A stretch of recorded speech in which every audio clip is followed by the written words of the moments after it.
What if everything you believed about life is only part of the truth? What if humans are not the beginning, but just one link in an endless chain? This story doesn't begin with a discovery. It begins with questions. Simple questions, powerful enough to shake the world. And the man who asked them was Charles Darwin. Darwin was born in 1809 in England, into a wealthy and respected family. His father was a well-known doctor, a serious man, practical, full of expectations. He wanted his son to follow the same path, to become successful in the way society defines success. But Darwin is different. He couldn't stand surgery. He couldn't stand blood. He abandoned medical school to his father. It was a disappointment. But to Darwin, it was freedom. Because what truly fascinated him was not inside lecture halls. It was out in nature.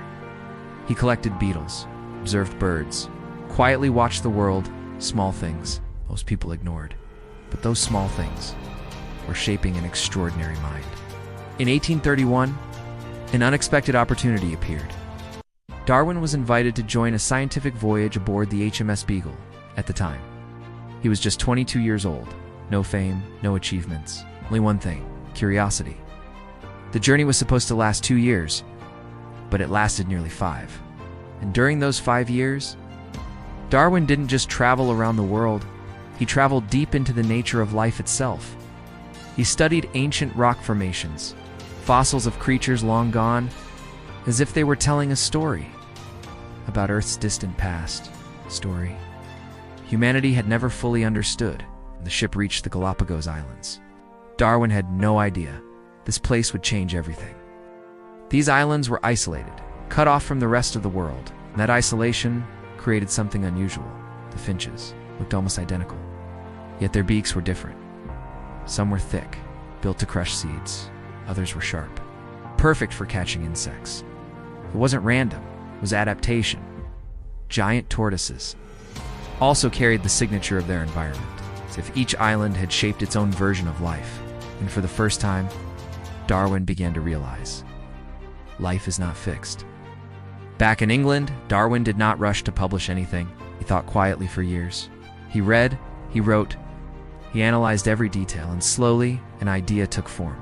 A dangerous idea. Life changes over time. Those better adapted survive. Those who are not disappear. Not by design, not by intention, but by natural selection. This idea would later be known as the theory of evolution, and it challenged everything people believed.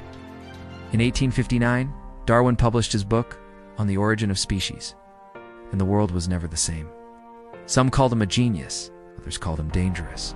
Because if Darwin was right, humans were no longer the center of creation, we were just part of nature. That idea was hard to accept. But science does not rely on belief, it relies on evidence.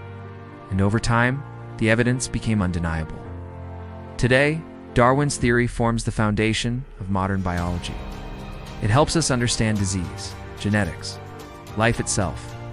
Darwin didn't just change science, he changed how humanity sees its place in the world. Darwin may not have had all the answers, but he asked the right questions. And sometimes, it is the questions that change the world.